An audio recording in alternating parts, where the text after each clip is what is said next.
Porém, a partir do momento que esse ato se torna corriqueiro, se torna repetitivo, não é mais um ato que é verdadeiro, é apenas algo para demonstrar para a população, para o público, algo que estava arrependido, ou alguém que estava arrependido, mas não era mais algo real. E Deus, Ele usa o profeta para dizer: não rasguem apenas as roupas, rasguem também os vossos corações. Porque o nosso coração é o centro da nossa vida. O nosso coração é o centro das nossas emoções. É a fonte dos nossos sentimentos. É a fonte de todas as nossas atitudes. Então, para que nós possamos nos arrepender, precisamos primeiro acontecer uma metanoia, uma mudança de vida, uma mudança de direção, para realmente provar que nós estamos arrependidos.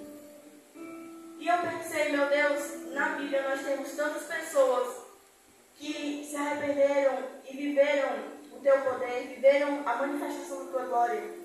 Eu gostaria de citar pelo menos um, e o Senhor me trouxe à memória alguém que muitas vezes passa despercebido.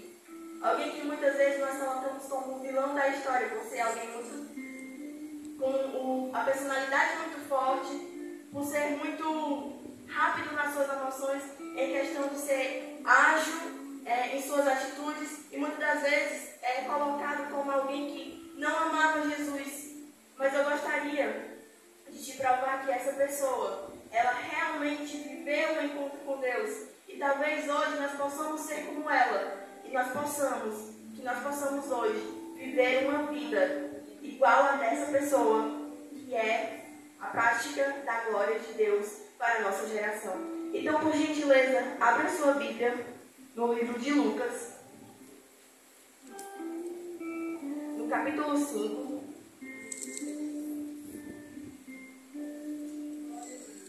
A partir do versículo 1, diz assim. Lucas, capítulo 5, versículo 1. Certo dia, Jesus estava na praia do lado da Galileia, e a multidão se apertava em volta dele para ouvir a mensagem de Deus. Ele viu 2 barcos no lago, perto da praia. Os pescadores tinham saído deles e estavam lavando as redes. Repita comigo. Os pescadores estavam lavando as redes. Jesus entrou num dos barcos, o de Simão, e pediu que ele o afastasse um pouco da praia. Então sentou-se e começou a ensinar a multidão. Quando acabou de falar, Jesus disse a Simão: leve o barco para um lugar onde o lago é bem fundo, e então você e seus companheiros joguem as redes para pescar. Simão respondeu: mestre, nós trabalhamos a noite toda e não pescamos nada, mas já que o Senhor está mandando jogar as redes, eu vou obedecer. Quando eles jogaram as redes na água, pescaram tanto peixe que as redes estavam se arrebentando. Então fizeram um sinal para os companheiros que estavam no outro barco, a fim de que viessem ajudá-los. Eles foram e encheram os 2 barcos com tantos peixes que os barcos quase afundaram. Quando Simão Pedro viu o que estava acontecendo, ajoelhou-se diante de Jesus e disse: Senhor, afaste-se de mim, pois eu sou um pecador. Amém? Então Pedro foi essa pessoa que o Senhor me fez lembrar. E ele me trouxe exatamente para essa passagem, que é a passagem onde Pedro verdadeiramente tem um encontro com Jesus. A história vai relatar que Pedro, ele morava ali mesmo. Ele havia nascido em uma aldeia de pescadores. Essa era a realidade dele. Ir ao mar, passar a noite toda pescando e voltar com o alimento, a sua renda para sobreviver. E a Bíblia conta, com a história que nós vemos, que Jesus foi ministrar exatamente naquele lugar. Só que primeiro, o versículo conta que Jesus apenas observava. E eu fiquei curiosa nessa parte porque a Bíblia depois relata que eles já estavam a noite inteira tentando pescar algum peixe e eles não conseguiram pescar nada. E diante daquela situação, Jesus apenas observava. E às vezes é assim, às vezes está tudo perdido na nossa vida, a gente não tem mais o controle de nada e a gente espera que Deus tome uma decisão para nos mudar daquela realidade faz nada. Acontece que ele ainda estava tentando provar a nossa fé. Acontece que Deus, ele estava esperando o momento exato para que nós estivéssemos esvaziados de nós mesmos, para que quando ele tomasse a sua provisão, nós o recebêssemos com total vontade e com total esvaziação de nós mesmos, para que nós possamos ser cheios dele. Aleluia. Então, Jesus pede que Pedro leve o barco para um pouco mais longe e começa a pregar. Quantas vezes também é assim? Às vezes tudo que nós precisamos é só de uma palavra, é só de um conselho, ou de uma bênção, um milagre. E Deus, ao invés de nos responder, Ele usa a nossa vida, Ele usa a nossa frustração para abençoar outras pessoas. Talvez você não esteja entendendo o porquê dessa prova, o porquê tanta luta, mas talvez a tua provação está mudando, está fazendo testemunhos na vida de outras pessoas. Talvez você não entenda, mas tem uma multidão total te olhando, te observando e dizendo: meu Deus, ainda que a bênção não esteja completamente realizada na vida daquela pessoa, daquele crente, mas mesmo assim, em meio à luta, em meio à provação, ele continua sendo fiel a Deus. Mesmo em meio a tantos desafios, ele continua adorando a Deus. Como ele vê aquela pessoa, aquele adorador, que mesmo diante de tantas dificuldades, ele continua nos braços do Pai. Então não se preocupe, ainda que Deus ainda não esteja tomando uma provisão na sua vida, Ele está te contemplando. E demora pouco tempo para Ele intervir na situação. E foi isso que aconteceu. Então Jesus, ele pega o barco, ele ministra a palavra, e depois ele chama Pedro de novo. Olha, Pedro, a palavra acabou, mas é agora que eu vou realizar o milagre na sua vida. Só que existe uma coisa bem interessante que diz no versículo 4. Jesus fala assim, quando acabou de falar, Jesus disse a Simão: leve o barco para o lugar onde o lago é bem fundo. Então talvez Deus esteja apenas esperando você se posicionar, não apenas permanecer na superfície, não apenas permanecer no raso, mas ir além, buscar ter uma intimidade a mais com Deus, buscar o profundo em Deus, não apenas ficar no raso, se acomodar com a situação, mas buscar algo mais de Deus. É isso que Deus está te esperando, porque a partir do momento que você busca ter mais intimidade, é a hora que Ele vai operar o milagre na sua vida. E a Bíblia diz que Pedro, ele ainda rebate: olha, Jesus, eu tenho técnica, eu estou há uma vida inteira pescando. Eu moro aqui, nessa aldeia só tem pescadores. Nós passamos a noite inteira no mar e mesmo assim não conseguimos pegar nada. Só que a partir da ordenança de Jesus, Pedro antes tinha técnica, agora Pedro tem uma palavra. Pedro antes tinha apenas sabedoria daquilo que ele conseguia fazer. Só que agora Pedro, ele vai ter um propósito. E a Bíblia diz que ele obedece e vai mais fundo. Só que no início do versículo diz que não havia apenas o barco de Pedro. Havia também ali outro barco. E quantas vezes também não é assim na nossa vida? Às vezes nós estamos numa situação tão difícil. E como eu disse, tem apenas pessoas observando. Elas não fazem nada para nos ajudar. Eu gosto sempre de dizer que nessa passagem havia o telespectador e havia o intercessor. O telespectador era aquela pessoa que, ao ver você passando por uma dificuldade, ela fica apenas torcendo contra você. Ela fica apenas tramando e dizendo que não vai dar certo, ele não vai conseguir, a vitória não vai vir.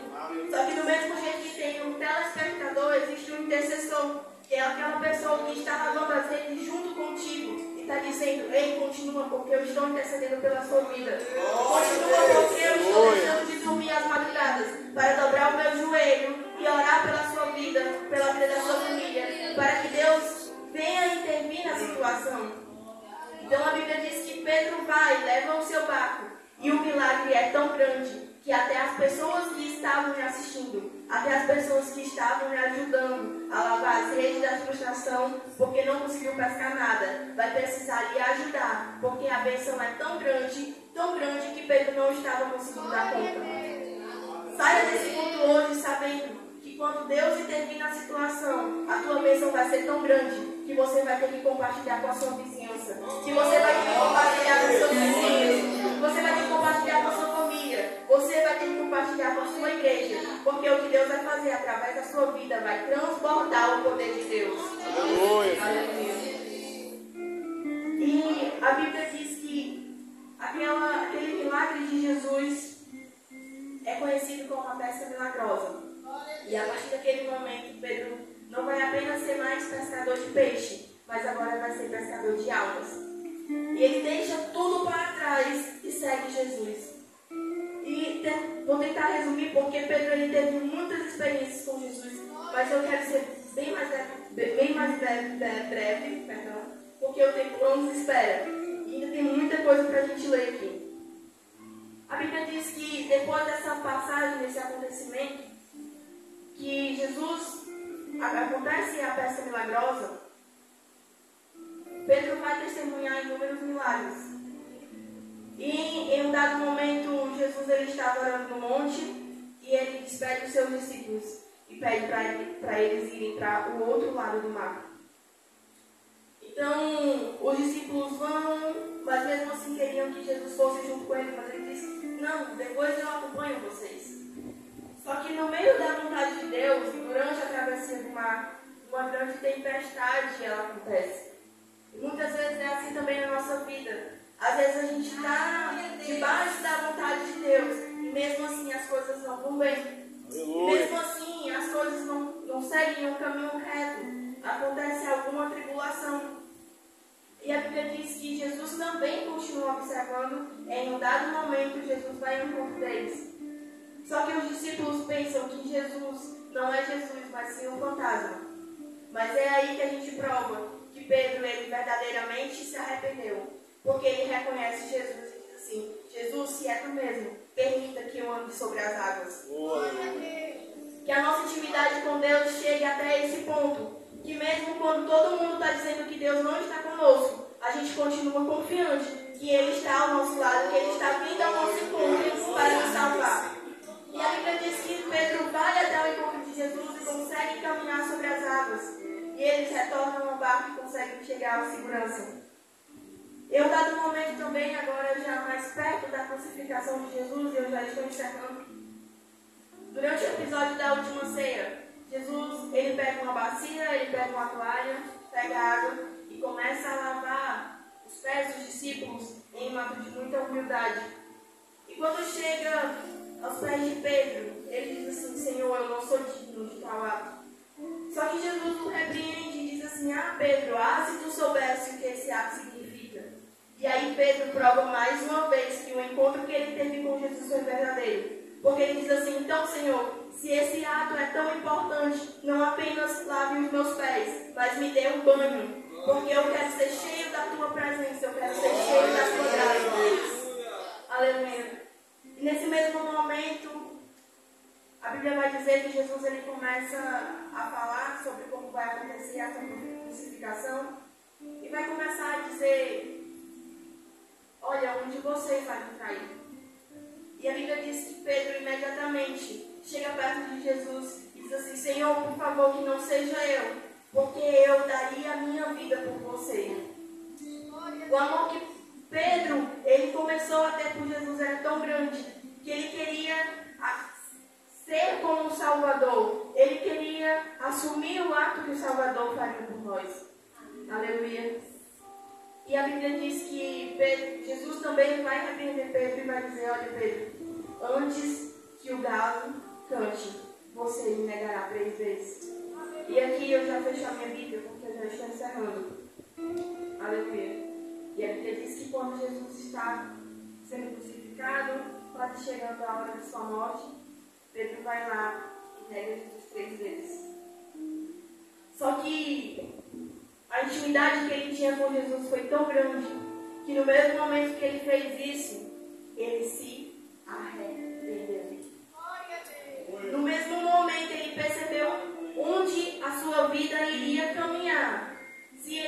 continuasse fazendo aquilo. E no mesmo momento ele se arrependeu e novamente a sua vida mudou de direção, apontando para Jesus.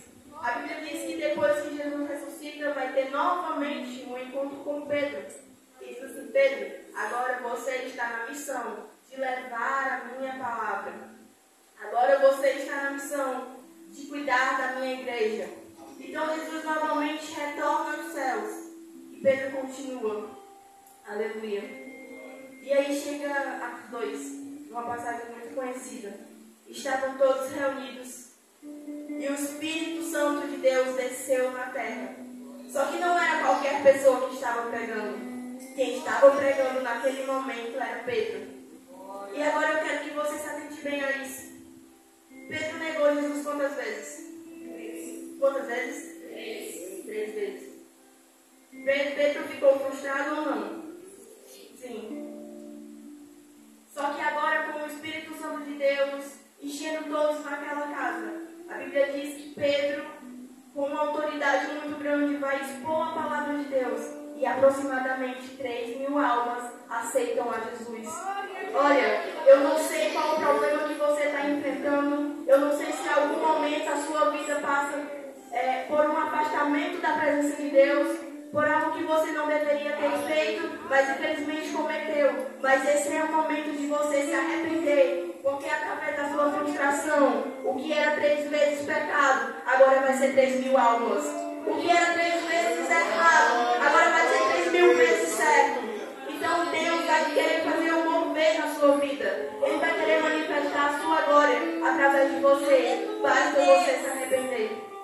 Para encerrar, eu gostaria apenas de contar aqui a história de uma missionária chamada Amy Carmichael. Essa missionária, ela nasceu na Irlanda. Toda a sua família era irlandesa. A história dela conta que, por ser da Irlanda, todos lá eram brancos, cabelos claros e olhos azuis. Porém, de 7 irmãos e de seus 2 pais, a missionária, ela nasceu com olhos castanhos. Ela era a única que não tinha olhos azuis. E a Bíblia diz que, e a história dela diz que durante todo esse tempo, a sua infância, essa era a sua maior frustração. A história dela vai dizer que antes de dormir, ela orava pedindo para que Deus, quando ela acordasse, fizesse com que os seus olhos se tornassem azuis. Fizesse com que seus olhos mudassem de cor. E a história dela diz que ela orava, quando se acordava, ia correndo para o espelho, mas os olhos delas continuavam castanhos. E ela foi chamada, convocada para fazer missões na Ásia, com 15 anos de idade. E a história conta que, naquele lugar onde ela estava, a base missionária, estava ali um santuário que iria sacrificar das 1.000 crianças para fazer magia negra. E ela, como missionária naquele lugar, disse assim: não, nós não podemos fazer com que isso aconteça. São crianças, são almas que podem ser salvas. E a história conta que ela se cobriu toda, cobriu o cabelo, por causa que era loiro, e lá a cultura tem que ser negro os cabelos. Cobriu o cabelo, pegou o café e tingiu a pele, porque a pele dela era branca, e os asiáticos têm a cor da pele mais escura. E lembra dos olhos que eram castanhos? É a cor dos olhos dos asiáticos. Então, ela com aquela vestimenta conseguia se disfarçar, entrava no santuário e ia salvando crianças. E a partir do momento que ela conseguiu salvar centenas e centenas de crianças, ela se lembrou da oração que ela fazia quando era criança. E ela olhou para o céu e disse: Deus, muito obrigado, porque eu não tenho olhos azuis. Porque através dos meus olhos castanhos, eu consigo salvar vidas para o teu reino. Então aqui eu concluo. E gostaria que você, ao menos, saísse daqui com isso no seu coração. O processo que você está vivendo vai resultar em um propósito muito maior. A bênção de Deus, a providência de Deus está chegando na sua vida. Talvez você pense, eu falo muito rápido, eu falo às vezes muito errado. Eu estou aprendendo ainda, eu só tenho 16 anos. Mas eu creio que mesmo eu ainda seja um aprendiz, mesmo que eu ainda não tenha tanta sabedoria, eu creio que através da minha vida, a glória de Deus está sendo manifestada nesse lugar. Eu creio que aos poucos eu estou trazendo Deus para a minha